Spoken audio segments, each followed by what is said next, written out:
Belakangan fans Liverpool pada seneng karena kemarin gue lihat komen-komennya, wah cocok nih bahasannya Valen dan lain-lain, sampai katanya Valen lebih nguasain bahasan ini, jadi 20 menit aja dilewatin kalau gue diteriak-teriakin 20 menit. Ya nggak apa-apa karena tapi bahasan Liverpool ini luar biasa ya, karena ini juga menjadi comeback fans Liverpool setelah kemarin mungkin merasa sakit hati dibilang tim kabupaten dan juga tidak bisa apa-apa tanpa salah.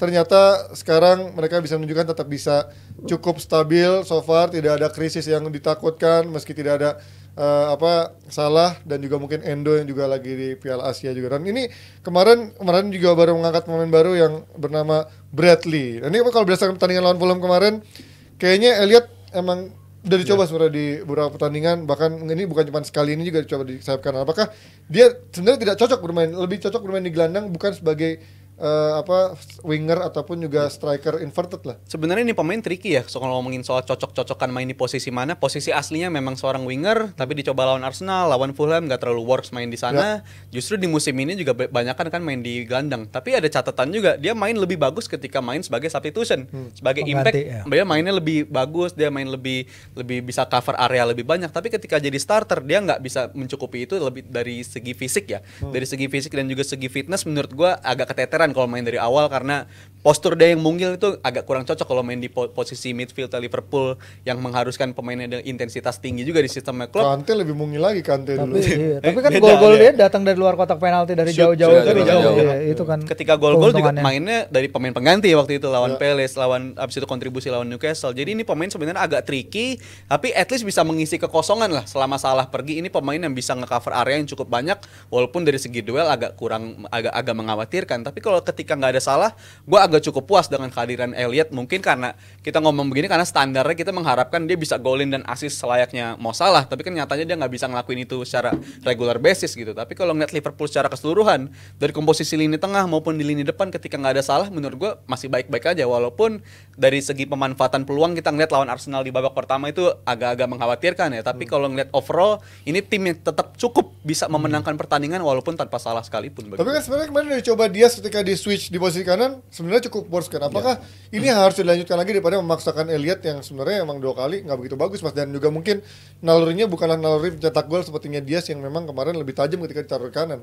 Ya, yang membuat pilihan itu jatuh ke Harvey Elliott kan karena dia kidal. Jadi memang gayanya akan diprediksi sama. Oh, dia suka melet-melet bukan kidal. Enggak, kadal. Sama persis kayak Salah. Salah kan juga kidal kan. Berharap dia akan main, penetrate, invert, nembak. Harapannya seperti itu. Cuman kan lu nggak bisa mendapatkan 2 Salah dengan begitu mudah gitu kan dalam waktu yang cukup pendek ini. Jadi gue memaklumi ketika rotasi itu terus dilakukan oleh Jurgen Klopp, dan ketika pilihannya jatuh ke Harvey Elliott ya memang karena secara logika emang ini pemain yang paling pantas apple to apple berada di posisi itu. Cuman dicoba lawan Arsenal terutama di babak pertama nggak work sama sekali, akhirnya dia dibantu agak sedikit turun ke bawah. Lalu di Fulham pun seperti itu, memang dia tampaknya tidak bisa melakukan apa yang dilakukan Salah, terutama dalam memberikan presence di kedalaman kotak penalti. Itu kan yang dia selalu banyak menyisir di tengah, di luar, seperti biasa dia bermain sebagai gelandang di kanan.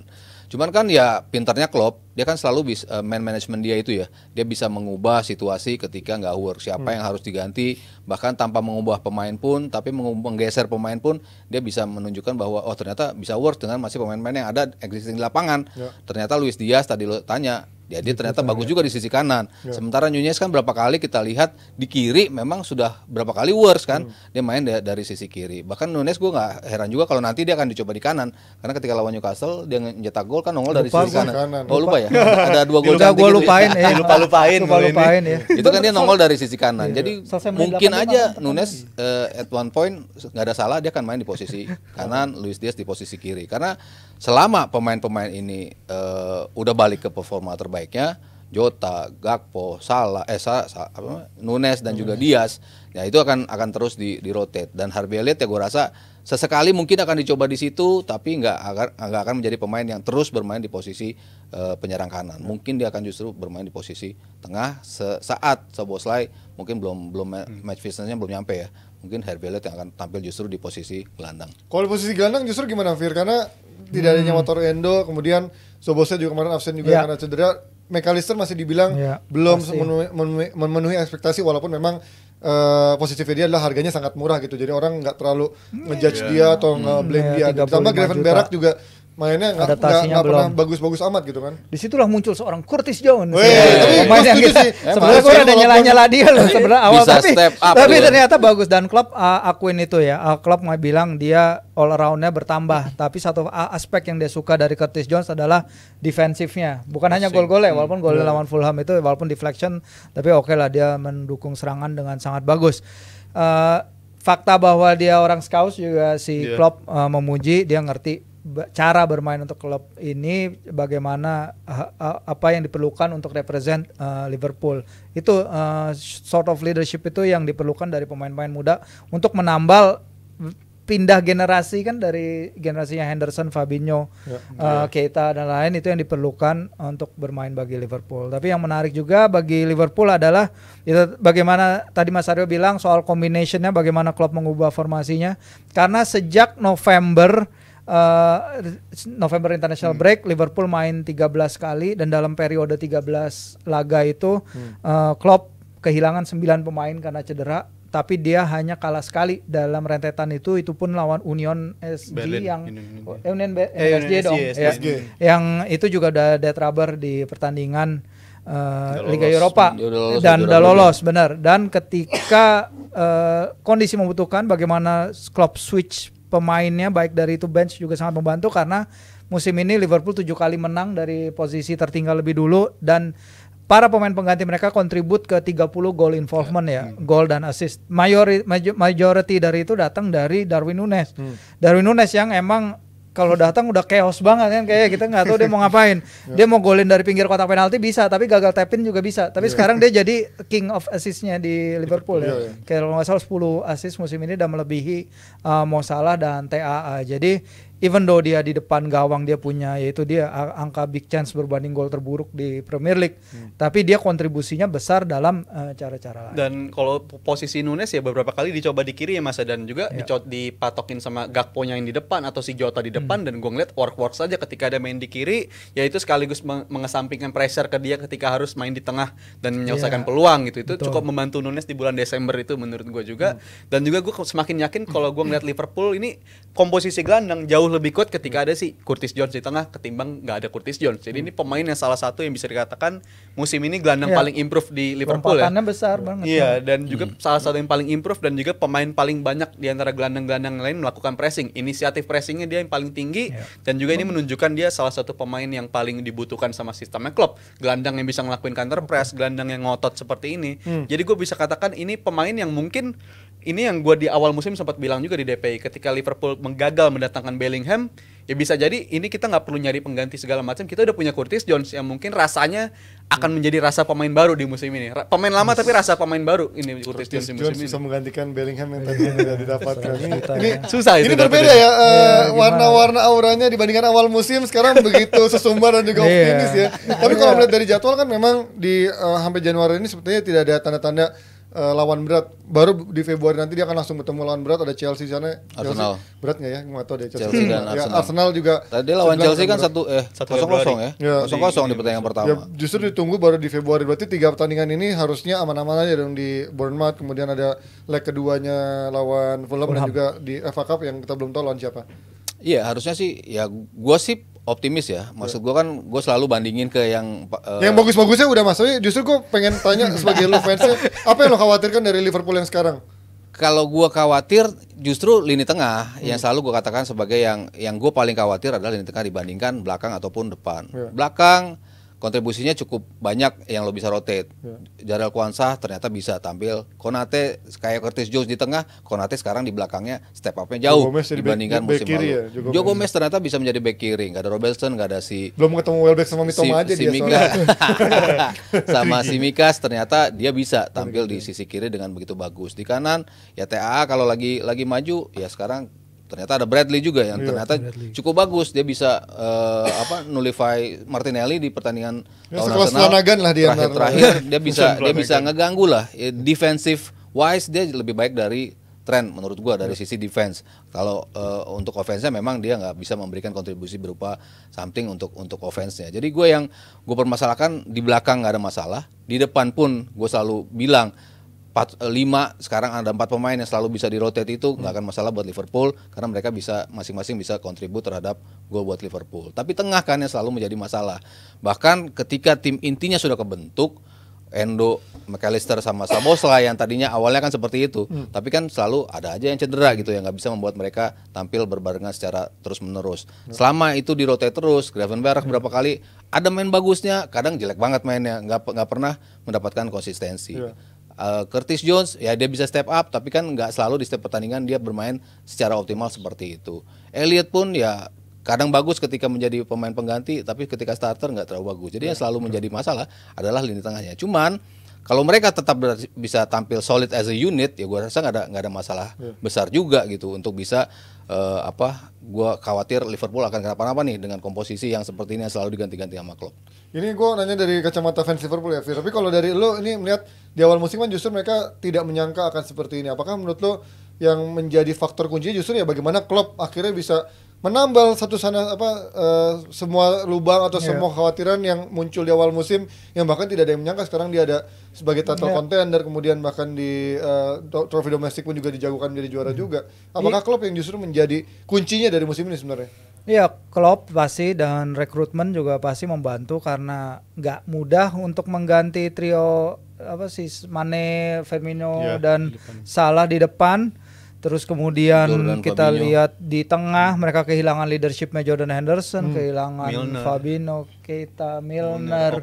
Menurut gua suatu rebuilding akan sangat sulit, tapi ya kita udah lihat itu beberapa pelatih hebat melakukannya hampir nggak kelihatan ya, kayak Sir Alex mengganti timnya kan hampir tiga kali ya. Walaupun emang ada cegukan-cegukan dikit, tapi dia bisa membuat transisi itu lancar dan ini yang gue lihat di Liverpool sekarang. Lebih ke way they play-nya sih Ji. Maksudnya personelnya mungkin boleh berganti. Tapi mainnya sekarang ya transition yang gaya mereka ketika mereka bisa menjadi juara itu yang seperti itu. Winning the second ball, pressnya di posisi-posisi tepat, counter pressnya seperti apa, lalu transitionnya seperti berarti apa. Berarti Klopp ibaratnya tetap memaksakan, bukan memaksakan ya. Ya dia tetap stick to the filosofinya dia, identitasnya dia, bukan justru compromise dengan kapasitas pemain yang ada gitu sebenarnya. Ini yang justru penting buat pelatih kan. Ada pelatih yang justru lebih milih ya udahlah compromise saja. Tapi ya mungkin belum 7 tahun 8 tahun kayak Klopp ya, pengalamannya mungkin beda, mentalitasnya juga beda. Tapi kita ngeliat dari Liverpool yang mungkin sekarang masih lagi mulai sesumbar dan juga Jumawa, kita pindah ke tim yang lagi santai-santai sebenarnya di bawah. Justru tadi ada yang sesumbar Liverpool biasa aja kan. Biasa lo lihat dong. Paparin fakta doang. Lu kan tapi di awal gue inget banget berdua sama-sama ya kayaknya lihat City, Arsenal, contender Liverpool. Contender lo. Gue bilang contender. Sekarang tapi lu ini optimis banget lihat Liverpool sekarang so far so good dan juga kelihatannya stabil dibandingkan di awal musim kayaknya lihat. Kalau lo lihat prediksi gue di awal musim, City, Liverpool, Arsenal, gue nulisnya 3 itu. Kenapa Arsenal lo nggak masukin nomor 2? Enggak, karena gue karena gue nggak percaya dengan datangnya pemain-pemain Arsenal yang baru ini bisa membuat mereka tetap stabil. Ya mungkin itu prediksi awal gue gitu. Ternyata sejauh berjalannya waktu ya makin. Ya benar itu ntar City Liverpool Arsenal. Ya nggak tahu ya apa ujungnya akan seperti ini. Apakah Liverpool bisa sustain seperti ini? Apakah mereka akan turun? Ya gue nggak tahu juga. Nah ini masalah City yang kelihatannya sempat kemarin kelihatannya nggak dijagokan lagi ketika orang bilang kelihatannya Liverpool Arsenal. Tapi ini kelihatannya justru tim yang seperti warnanya biru, diam-diam menghanyutkan seperti air, dan sekarang KDB sudah kembali dan kemarin langsung bikin kontribusi berupa assist. Ini apakah seharusnya ini tim yang ditakuti lah. Orang ngomongin ketika perdebatan antara Liverpool Arsenal. Iya, ujung-ujungnya City lagi juara. Apalagi lawan Newcastle nih sekarang kan. Iya, Newcastle yang hanya menang sekali dari 32 pertemuan terakhir lawan Man City. Pokoknya kalau lawan City biasa kena gebok. Kecuali kemarin ya di Piala Carabao itu menang 1-0 tapi itu line up City-nya berubah banyak ya. Newcastle juga melakukan perubahan tapi Newcastle selama mereka belum ada perubahan besar susah mengembalikan performance defensif mereka ya. Mereka dalam 5 pertandingan padahal sebenarnya terakhir udah gak banyak main absen ya. Udah mulai pada balik. Udah mulai pada balik kan? tapi jadwal masih rada berat. Kemarin Joelinton dia cedera lawan Sunlun. Yang penting udah menang, seharusnya menang lawan Sunderland. Itu adalah modal bagus dan kemudian yang penting derby menang. Yang penting derby menang enggak apa-apa. Itu udah teman-teman Indo Tuna Army juga yang penting menang derby deh lawan City enggak apa-apa. Dan ini kayaknya pertama kalinya sejak jeda November Newcastle midweek enggak main. Jadi istirahat ini akan sangat penting karena Newcastle Eddie Howe mainnya banyak pattern, banyak pola-pola. Mungkin dia bisa ngelatih pola-pola itu di training tapi Newcastle 5 pertandingan terakhir mereka punya angka XG kebobolan itu 16,8 jadi 16,8 kali kebobolan dari 5 laga itu adalah angka XG concede terburuk dari semua kontestan lain itu gara-gara pertandingan yang lawan Liverpool ya yang benar-benar diaduk-aduk. Tapi kemarin gue udah sempat melihat ada 1 atau 2 media yang mulai meniupkan ini ada kemungkinan Eddie Howe udah nggak layak lagi gitu. Beberapa ada, cuman kalau ngomong sama beberapa fans yang kalau ada beberapa fans yang di sana ya, mereka bilang emang ini Eddie Howe dia nganterin Newcastle selamat dari degradasi, dia nganterin Newcastle ke top 4, dia mimpin Newcastle ke Champions League. Dia emang perlu waktu ini karena apa yang Newcastle pingin lihat dari timnya mereka itu udah ada sebenarnya di Eddie Howe. Emang yang suwe itu emang cedera-cederanya, habis itu kasus Tonali lah, ada aja gitu. Jadi pemain Kamengo datang cedera, Willock main cedera, si Joelinton datang main cedera.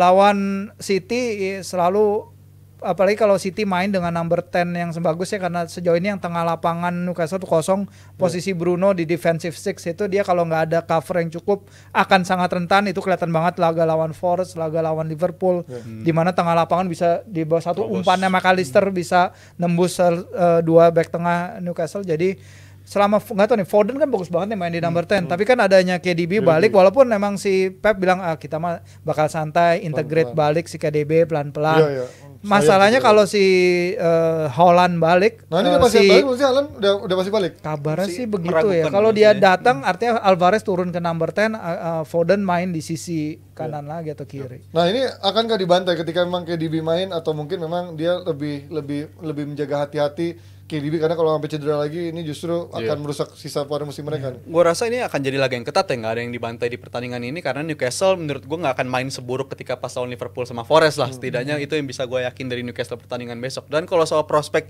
City dengan kembalinya KDB, gue juga belum yakin KDB bisa langsung hit form secepat itu. Walaupun kemarin dimainin di FA Cup jadi pemain pengganti langsung ngasih assist. Tapi itu kan faktor lawannya juga kualitas lawannya liga di bawah. Dan gue nggak yakin pemain yang udah absen cukup panjang sekitar 4 bulan 5 bulan dengan usia yang udah 32 33 ini nggak secepat itu seharusnya dia bisa hit form kayak form Toni standarnya Kroos udah berapa umurnya masih jago aja Toni Kroos sama Toni Kroos kelas. Kaki-kaki. Jadi kalau untuk KDB dengan intensitas Premier League seperti ini gue nggak yakin dia bisa langsung hit form di bulan Januari ini mungkin akan sangat berguna di Champions League nanti di fase knockouts dan juga di run in ya ketika Premier League itu nggak menyisakan international break lagi udah nggak keganggu di sana mungkin akan bergunanya di situ KDB. Tapi kalau untuk sekarang yang terpenting bagi dia adalah kasih waktu main yang jangan terlalu full. Mungkin prospek jadi pemain pengganti lagi jauh lebih cocok untuk KDB pertandingan besok lawan Newcastle. Emang menandakan sebagai fans Liverpool melihat City kayaknya title contender atau kompetitor yang paling berat karena skeptis banget cara ngomongnya sama City dibanding Liverpool tadi kelihatannya berapi-api gitu dan City masih banyak gue belum yakin KDB segala macam. Kita lihat nanti